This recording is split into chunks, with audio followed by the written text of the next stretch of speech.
Hey guys, welcome to my newest update. I apologize for being away so long, but a lot of crappy stuff has happened. First of all, we had Hurricane Irene hit. We were out of power for 8 days. That's a lot. It doesn't sound that long, but it's a long time without power. No running water, nothing. It sucked. And during that whole time, I freaking totaled my car. So that was... Ugh. I never even had a ticket, nothing. Much less be in an accident, so I was just... I never want to have that experience again. It wasn't like a big fiery crash or anything. It wasn't really that big of a deal. My car was the only car that even needed to be towed. That's another thing. I had to pay $200 to tow the car, so that was like a huge chunk out of the money I'd saved to get all my stuff this month, but thankfully I have a steady job now, so I'm very thankful.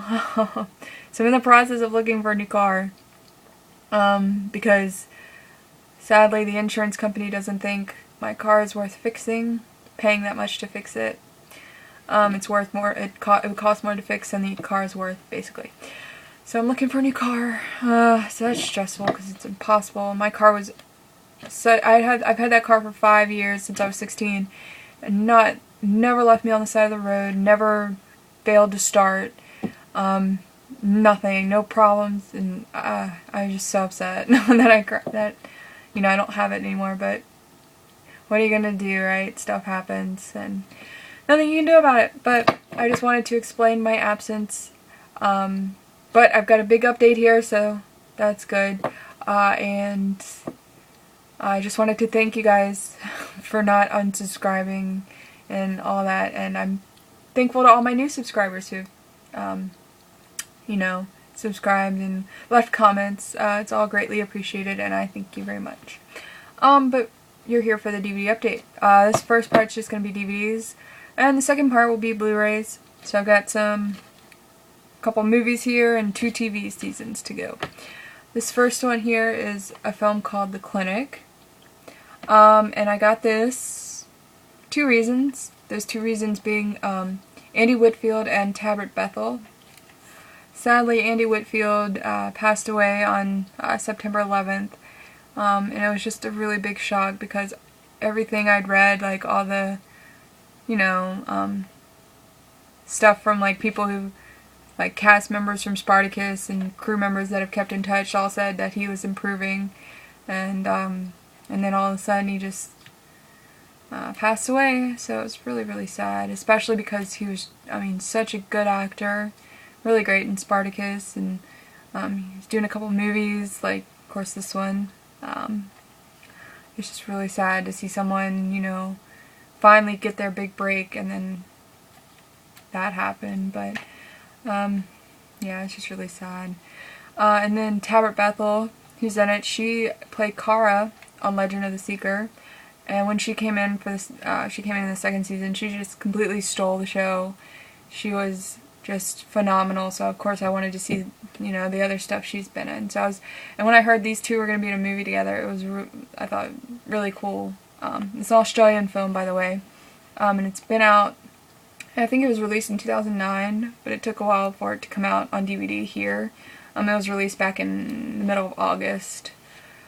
So I was glad, because I didn't want to import it, because it would be too expensive. But anyway, I don't really, it's basically about, Tabard Bethel and Andy Whitfield. They play a married couple, and they have, Tabard Bethel's character is kidnapped, and their baby's stolen from them, and she wakes up, she's in this clinic, and she's with other mothers whose babies have been stolen as well, and they don't know whose is whose. Ugh, can't talk today. So they kind of have to, they have to kill one another, and the last one standing finds out, which one is their baby. And then Andy Whitfield, his character spends the movie trying to find her, pretty much. It's kind of an intense film. I don't know if I'd go as far to classify it as horror or not. But definitely worth watching, I think. Yeah. So there's that. The Clinic. Next up we have Grizzly Man. This is one of my favorite documentaries. Tells the story of Timothy Treadwell, you know, the guy that went up to Alaska to live with bears. And this is made up mostly of his footage that he shot while he was there, which I think adds a whole lot to the documentary. I don't think it would have been near as good as if he didn't have all that footage to use. And he just seemed like a really unique person. It was really sad. He and his girlfriend were, of course, you know, attacked and killed by a bear while they were out there. And most people are like, well, of course, you go and live among a bunch of bears, what do you think is going to happen? But it was just sad because it wasn't a bear that he had come to know, like one of, quote-unquote, his bears. It was like a rogue bear that had come down, you know, from another part of the Alaska or whatever. And so it was just, you know, by chance, you know, he'd lasted out there, I think, like 14 summers or something like that. It was a long time. So, I mean, but unfortunately, just, I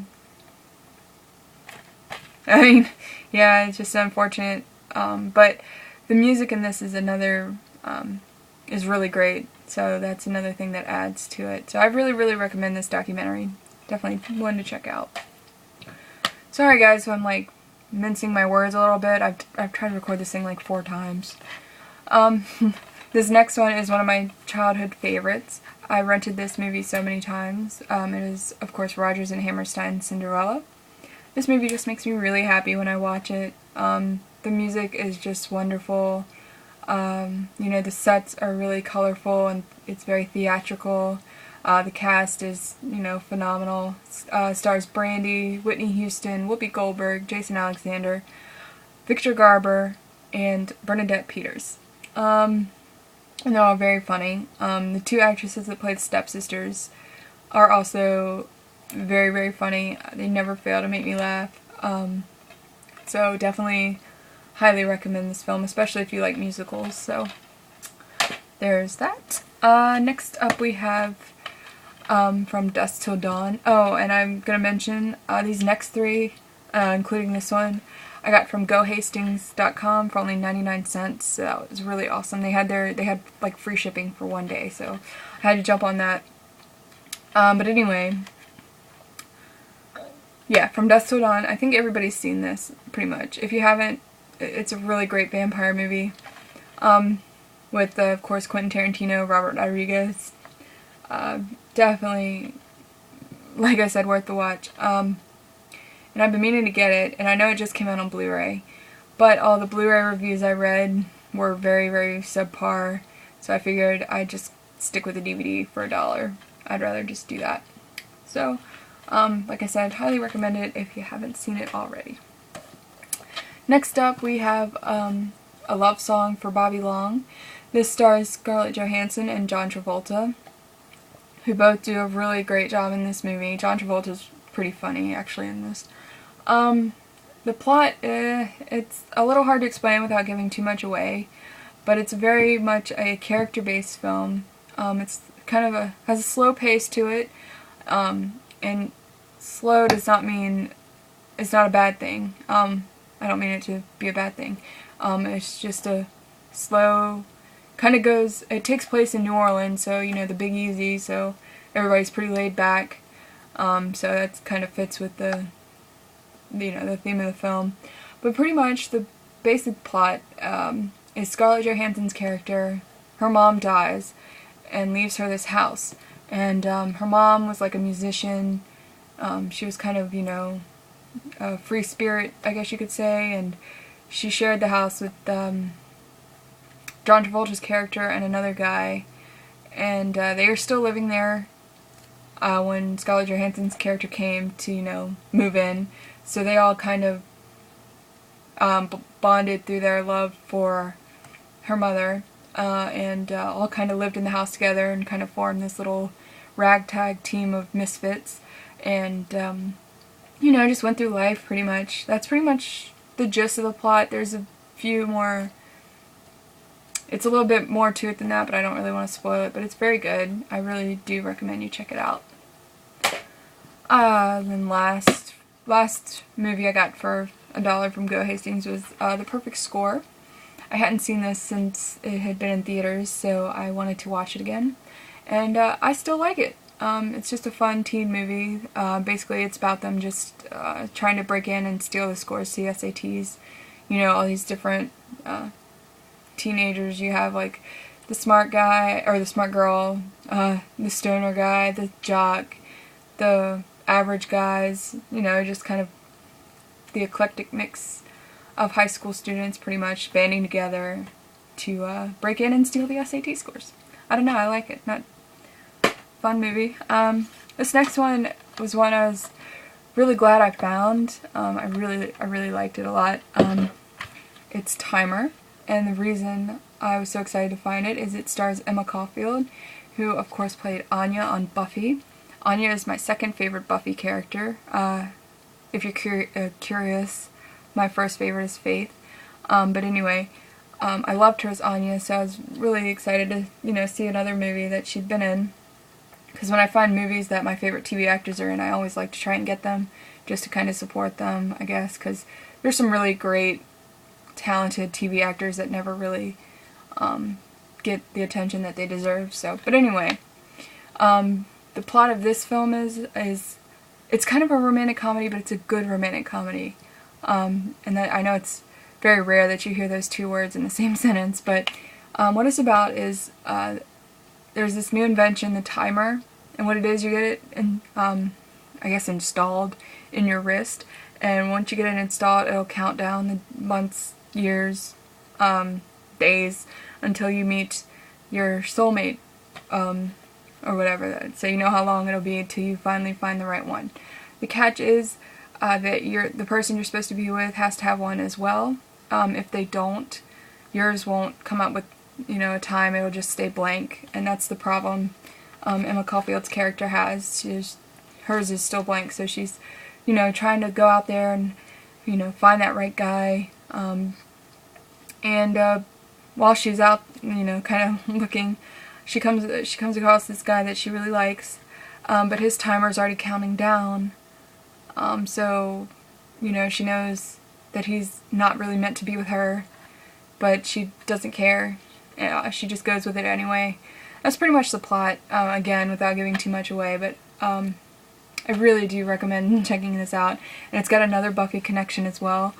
The actress that played Hallie, Halifax, or I think that was her, she was a Vengeance Demon. She was Anya's, you know, best friend, Vengeance Demon, is also in that, so that was kind of cool. But anyway, definitely if you see this, I would recommend giving it a try. Alright, next up are the 2 TV box sets. The first one is Veronica Mars, the complete 3rd season. Yeah, so I'm really happy to finally have my Veronica Mars collection complete. This season, I wouldn't call it, you know, bad. It's just different from the first 2. Instead of one big mystery, they kind of split, like the first part of the season has, one big mystery, then they have, like, in the middle they have another one, and at the end there's a different one. I don't know, it kind of didn't, I don't know, I like the format of the first 2 seasons better. And they made the killer a little too obvious, so I kind of figured it out. And then the finale was very anticlimactic, I guess. I watched it, and I didn't even realize I was watching the series finale. I was on disc 5, so I was like, oh, well, I still got a disc to go, so then I put the 6th disc in, and it was just bonus features, and I was like, okay, I guess I did watch the finale and didn't even know it. But like I said, Veronica Mars, excellent show. Definitely give it a shot if you haven't already. Definitely one to check out. Last but certainly not least is Sons of Anarchy Season 3. I love this show. It's amazing. So good. And I couldn't wait to rewatch this. I remember what happened in the beginning, and I remember what happened at the end, but the middle kind of is a little fuzzy, so I really wanted to rewatch it. The cast is just brilliant. I'm so happy Katie Sagal won that Golden Globe. She really deserved it. She just steals every scene she's in, pretty much. So excellent, excellent, excellent show. If you haven't seen it, again, give it a try. I have no doubt you'll like it. So that was the first part of this update. So please, please stay tuned for part 2, which will be the Blu-rays. So I thank you again for watching, commenting, rating, subscribing, and I will see y'all in part 2.